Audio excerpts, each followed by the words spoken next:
right, welcome to another edition of Talk Nerdy to Me. I have someone here on the line you guys might be interested in. It's Mr. Darren Davis. How you doing, Darren? Hey, good. How are you doing today? Not bad, not bad. I'm going to start with a little bit of your background here. I'm looking at, you've done everything. You've worked at E! Entertainment, USA Network, Lionsgate Films, DC Comics. Yeah, I actually worked at Wildstorm when they got taken over by DC Comics, and then I ended up getting folded into that world. I was selling their services, getting them jobs outside of comic books, so like custom work and that type of stuff. And I was representing people like Jim Lee and Travis Charest and just all like the big people at Wildstorm. And then it just turned into the job at DC. So, and I ended up getting laid off, ironically, weirdly, because they were folding in that position and they didn't know what to do with me after like 2 years. And so they wanted me to come down to San Diego and edit Star Trek books. And I was like not an editor at that time. I was like a salesperson, an artist rep, all this type of stuff. So ironically, I've edited Shatner and Walter Koenig, and so it all comes back full circle. Wow, so at Wildstorm, so you rubbed elbows with Jim Lee. And yeah, I've been to his poker parties, so he's so nice. He's still really cool. So. Yeah, sorry, I just had a nerdgasm. He is a good boss, so because I have to go into the offices once a month, and then we would hang out and that type of stuff, and just all the artists were super cool, and it was just it was more of a family Wildstorm when it was just like on its own. So I really felt honored to be part of that, because I think like 4 years before that I was waiting in line for his autograph at the Image whatever Deathmate tour or whatever it was. So. Yeah, that was going to be my next question. So you were a comic book fan from the get-go. It didn't start when you started at Wildstorm. No, I never thought I'd work in comic books. I loved my first comic book I ever got was Super Team Family, because I wasn't able to go to the Statue of Liberty, so my dad bought me a comic book. So then it just started, and I fell in love with Teen Titans, New Teen Titans, the George Perez and Marv Wolfman book. And Brave and the Bold were my two favorites. Yeah, I was going to ask, so who's your favorite character comic book wise? Actually, if you saw like the other end of my spectrum, it's all Batgirl. It's like literally everything I own is like, I have every Batgirl figure. I have everyone probably at your store. I probably have, yeah. So. Wow, you don't hear that often, so that's kind of refreshing to hear. Barbara Gordon, Batgirl. Let's just be clear. So. Batgirl, not Batwoman. Yeah. Yeah, I'm like Batgirl right here. Oh wow, you do have them everywhere. Yeah, I do have it. Okay, and I noticed, is that a Nightwing jacket you got on also? It is, yes. Represent. A little cold. So I'm guessing it's DC and not Marvel in your house? Not a Marvel, yeah. So from working at Wildstorm in DC, how did you go from there to TidalWave Productions, making your own comics? So I was given all my business because they didn't know what to do with my business at that point, because it was super weird what I was doing at DC. As I said, getting people jobs inside and outside of comic books. And so then I became a rep for like a ton of comic book artists, and I became like the it person. I was representing like Andy Park, who does Tomb Raider, and now basically, does all the designs for Marvel Cinematic Universe. Randy Green, who still is one of my favorite artists ever, who did Witchblade. And do you remember PSM Magazine? Yes. So PlayStation Magazine, I did all the covers for like a 2-year run. I agented all those from like Howard Porter, who's I think doing Flash now, to Ken Lashley and Roger Cruz, and you can see all the stuff that I did. And then I was watching these people create their own comic books and their own content, and I thought, let me see if I can try this. And so I knew I was creative, and I knew I could put a team together, and I was a really good producer. And so I put together, this is my first comic book called The Tech Muse, which I did at Image Comics, and it launched at the 6th highest selling comic book. And to kind of go back around, my childhood icon was like Marv Wolfman and George Perez. So getting to work with Marv Wolfman, who wrote this for me after I created it, was amazing. And then I knew the style and the feel of the book that I wanted to do. And so I wanted it to be kind of like a Top Cow kind of like esque book, because that was what was popular in 2000. And so I hired Ken Lashley, who just got off Rising Stars, to do it. And as I said, and we used Sable from the WWF as the photo model, which I've never watched WWF before. So, but it tied into, but it got us into national news and that type of stuff because there was a celebrity angle to it. So I learned the power of celebrity early from working at E! And Lionsgate and that type of stuff. So yeah. And okay, you said 10 Muse was with Image. So yeah, what was your first one under TidalWave? Well, this was so TidalWave. Okay. TidalWave actually. So yeah, there's like a little weirdness with my companies and how I started and that type of stuff. So, and you can all read it in Bleeding Cool because it's ridiculous. But I started TidalWave Productions in 2000, and then I did that for about 4 years. And I did Legend of Isis there. I did Black Tide. I did all these things at Image. And then I wanted to grow bigger, and they wouldn't let me grow bigger. So so I ended up leaving and going to Avatar. Is it Avatar? It is Avatar. Yeah, Avatar. Yeah, I went to Avatar. And that was just such a wrong mistake move for me, because like 10th Muse is such a, you know, it's a very PG comic book. It's, you know, it's female empowerment, all that type of stuff. And they took her and basically like bent her over and had her getting spanked and stuff. And it's just not the message I wanted to portray in comic books. And so ironically, do you know who owns Bleeding Cool? Mm-hmm. It's Avatar. So yeah. So that's why I get some of the bad press or the whatever press. So, and then I changed. So then I got kind of sick of comic books for a while, and I just quit. It just became too high school for me, and so I left the industry for about a year. Worked for a nonprofit, and then a friend of mine asked me to come back and do 10th Muse again, and I was like, okay, I'll do it. And I just can't do one thing. So I thought I needed a fresh start, and I started Blue Water Productions, which I started with the Ray Harryhausen. Like, I have all my like little show me books. So we did like the sequel to Clash of the Titans, Sinbad, Chasing the Argonauts, all these classic films, but we did sequels to everything. And so I launched that, and I launched, I think it was Victoria's Secret Service. And they did really well. And so the books did well. We were on line to be like a Boom Studio at that point. And then I just, we were with Alias. Then we went to Alias, that was it. And at Alias, they ended up folding, and then I started Blue Water. And yeah, so I ended up having to change the name of Blue Water because there was because we got a deal for Insane Jane as a feature film, and there's a Blue Water production, so it couldn't be called Blue Water Productions. So I changed it stupidly really quick to Stormfront Entertainment, which I didn't realize is a white supremacist group. So it's like the biggest white supremacist website out there. And so Bleeding Cool picked up on that, and they railed me on it. And so I changed it to Storm, and then it just didn't feel natural. So I just went back to my roots, and, you know, we rebranded TidalWave Productions. So it was a long road, but you finally got that. I think TidalWave's a good name. I like that. Looking at some of the titles, looks like you guys specialize a lot in, like you said, with celebrity stuff, but even more than that, kind of bio type things.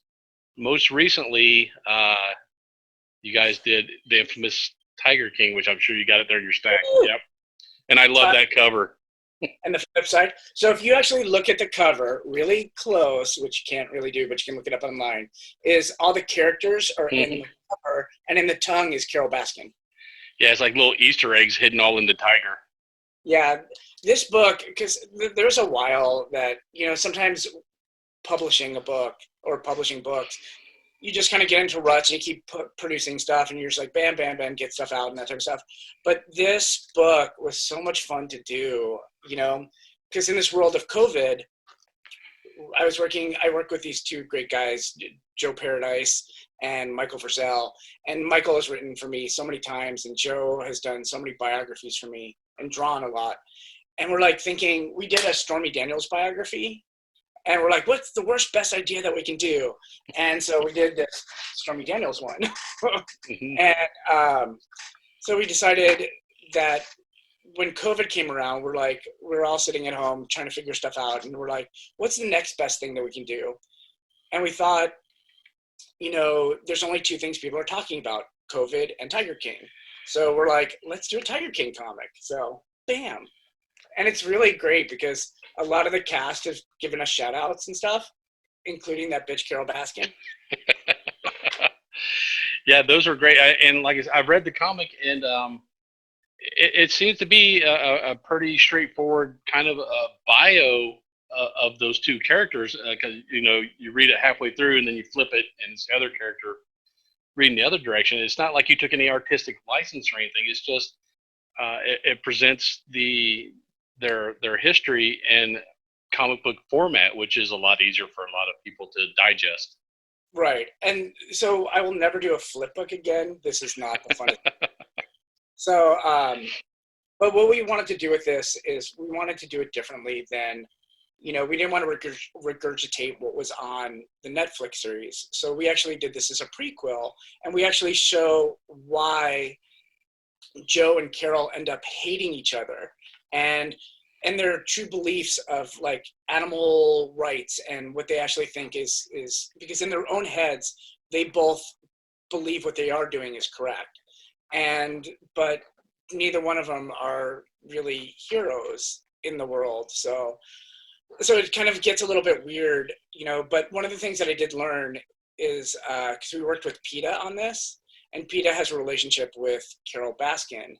And so like in the Netflix series, we learned that, Carole does not do tiger cub Heading. like breeding. Yeah, breeding, and she does not and so she did an event on the Netflix series where there's all these animals and people around, and they raised $30,000, but what they didn't show is that people don't touch the animals. People don't even, people don't take pictures with them. They have no cubs there.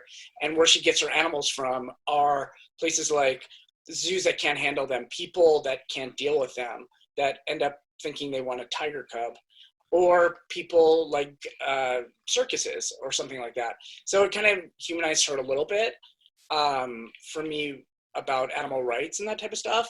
Do I think she killed her husband? The jury's out. Yeah, that's not for us to decide. I know a lot of them, including Joe's current husband, I think, has read this. Do you know if Joe has gotten this in his hands at all? Getting it. So he is. And we're going to send him one. I'm just waiting for my comp, because I literally just got one. So I actually want to get the other cover to this because it would be easier to sign. And you can actually probably send it to him to have him sign them. So I saw somebody signed baseball cards or something. I would just like to see his feedback on it, what he thinks about it. Well, yeah, I think that his husband Dylan will give us, because I've reached out to him and we've talked and stuff, and so I'm hoping, that we'll get some feedback even from him. So. And I've seen some rumors online, and maybe you started those rumors, that there's a sequel coming to Tiger King comic. There might be a cover done already, and there might not be a cover done already. Yeah, because like you said, there's those ancillary characters. They have stories too. So, and I think a lot of people will be interested in seeing some of those, like your Doc Antle and I can't remember the other guys. Some of the other shady guys. Like to see some of their stories. Yeah, we are talking about what we want to tell next, because there's so many things that have happened. As I said, we don't want to do anything that Netflix has done, because I just think people can see that. But there's so many things that have happened since the Netflix show, and these people are still in the limelight. Carole Baskin just took over, Joe Exotic's zoo, so it's super. There's so many different things that we can do. So. Wow. And are there any? Do you have any other irons in the fire? Aren't you working on Space Force with Stormy Daniels? with Miss Daniels? So Stormy Daniels, for those that know, is the one that was friends with the president for a while. And so we did a biography on her called, actually, let me grab it. I have it framed here. We did a Political Power Stormy Daniels comic book. And so I get a call from her people 2 hours after it goes live everywhere, and our press release, and she had her book coming out. It was about a year and a half ago now. And her book was coming out at the same time. So I hit like perfect timing on this book. And we didn't mean to, we just did. And we got like threatening things from her, like from her people saying, you better take this down or else. And I'm like, what? It was like super scary and super sketchy. And so I called my agent. I'm like, oh my God, what do I do? What do I do? And she's like, let me handle it, whatever. And then I thought it was handled. And then it was like 5:00 and I look, my phone rings and I'm like, what? Who's calling? And I'm like, Michael Avenatti? And I'm like thinking, do you know who he is? No, I don't. Michael Avenatti was her lawyer that was going to run for president. And he just got in trouble for some major, this is Michael Avenatti. And he just got in trouble for some major, crimes with Nike. And so he ended up he was always on, CNN and Fox News doing interviews. And so having this guy call me, and I'm thinking it's just going to be his assistant, I'm like, so I totally freaked out. And then once again, I passed him to my agent. So then a year later, I get a call from the guy that threatened me, and he's like, hey, the book's not bad. We like it. We want to work with you. And I'm like, you know what? Let's update it, and we'll do something, and we'll donate a percentage of the proceeds to the Wounded Warrior Foundation and run ads for them as well. And so we ended up doing that, and she ended up writing she wrote the forward to the book, and she actually edited it for us. And the forward is actually worth just buying the book because it's super hilarious. And she talks about everything. And what she does now is she actually does comedy tours, and she'll go to comedy shows. And so she invited us to one in Tacoma right before all this COVID stuff hit. And she'll talk about everything and anything, and then she'll answer all your questions, and she's super nice. And then we ended up hanging out with her for 2 hours afterwards, just kind of talking about ideas and that type of stuff. And I go, I don't want this relationship to end with this one comic book. Let's, there's this Space Force thing. Let's do Stormy Daniels Space Force. And she was totally on board, loved the idea. And I'm super excited about it. So the art is amazing. Pablo Manera is doing it, and I have Andrew Shade and Michael Frizzell helping me write it, and we have Stormy input as well. So, and this is going to be an ongoing comic, right? Not just a one shot. Yeah, it's brought between Tiger King. It sounds really bad, but between Tiger King and Stormy Daniels, it's really brought back my creativeness. So I just really haven't been super creative in a long time, and this really has brought it really back out. So the biography books are fun to do, but these two are just fun. That's good. So you found your muse back with these two things. Yeah, kind of got your creative juices going again. And you're looking at other celebrities down the line, or you're just going to take it as it comes? Well, we have more biographies coming out. We have Justin Trudeau coming out. That's it. There's an exclusive for you. We have him. We're doing Dolly Parton, Female Force. Oh, wow. So I'm excited about it. I just got the first 10 pages to that. Who else do we have? Yeah, I think I saw an Adam West tease. So we've worked with that. So we did a series with him for about a year and a half. It's called The Misadventures of Adam West, and it's basically Adam West as here, I'll grab it. Okay. Basically working with him has been super great. So it's basically Adam West is the most bitter actor in the world, which is true. And he got typecast as being Batman and super pissed and all that type of stuff. And then once he finally did Family Guy, he kind of like embraced the cheesiness. And so with this comic book, he ends up getting an amulet sent to him by a fan. So he is like Adam West. And he's like, so a fan sends him an amulet that takes him back into time to be all the people that he's always wanted to be. So he's like a space ranger or, a super spy and that type of stuff, James Bond kind of thing. So it's kind of like a Walter Mitty, but it's a super fun series. And we ended up spinning off a Julie Newmar series with her called The Secret Lives of Julie Newmar. And then we tried working with Burt Ward, but he's... Well, yeah, I know a lot of people don't realize Adam West was on the short list to be James Bond before he got typecast, as you said. And once you get stuck in that typecast, it's kind of hard to break out of it. Yeah. I mean, even William Shatner had a really hard time breaking out of it, too. So, is there going to be a William Shatner bio comic? No. I worked with him. We did Tech War, I think. Yeah. We did, we did Tech War. Yeah, we did. Yeah, I produced Tech War, and he's just a jerk. That is the rumor going around, but he was really nice for about like 3 years, and then he just turned on a dime. So he's whatever. Well, that's great. Are you looking to maybe branch beyond the comics into maybe some short animations or of the comics? Well, yeah. One of the things that we're doing with the Stormy Daniels Space Force is we're actually developing it as an animated series as well. So that could be on like a Netflix or Adult Swim or something like that, because it's kind of like Stripperella, where it's a little risque, but not. We push the lines, but not too bad. So, and we also have 5 things optioned as movies and TV, and so yeah. Wow. So we have like our Dorian Gray, a modern day version of Dorian Gray, Gears, Nanny and Hank, Insane Jane. So. Wow. So like, there's a bright future for TidalWave. Hopefully, yeah. So yeah, that's great to hear. Yeah, we've been doing this for 20 years. We had our Legend of Isis actually optioned back in the day, it was like 2003 or 4. We did it at Image, and we had Kelsey Grammer was going to do it with Lindsay Lohan as the lead. So,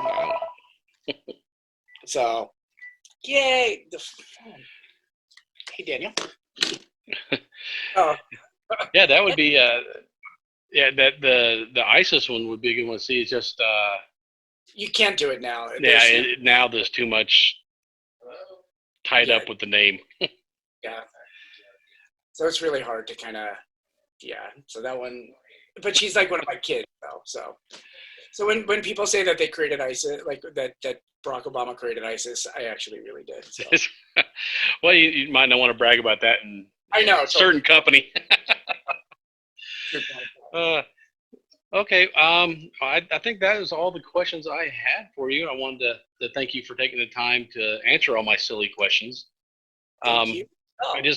I have one more quick question that I ask everybody that I interview. It might take a little thought on your part. And the question is, cake or pie? Oh, cake, 5,000%. It has to be chocolate cake, no frosting. Chocolate cake with no frosting. So a muffin. Yeah, my birthday is actually coming up. Yeah, or a cupcake is actually perfect from the cake to the whatever ratio. So there you go, guys. Send him chocolate cupcakes. His birthday's coming. Well, happy birthday early, and thank you. And thank you for granting me this interview, and good luck on.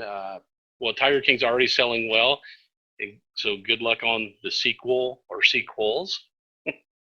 And thank you for being a comic shop that's still open. Oh, it's tough. I mean, they're doing their best to try to close comic shops. So we're trying to fight the good fight. We'll always support you guys. Yeah, if you're ever in southern New Mexico and you guys want to stop in for an in-store signing, just let me know. We'll arrange it. Always. I would love that. So. All right. And thanks again. Thank you. Take care. Get nerdy with me. Tell me what game that you get on. Is it card or read? What kind of class do you play, girl? In an RPG.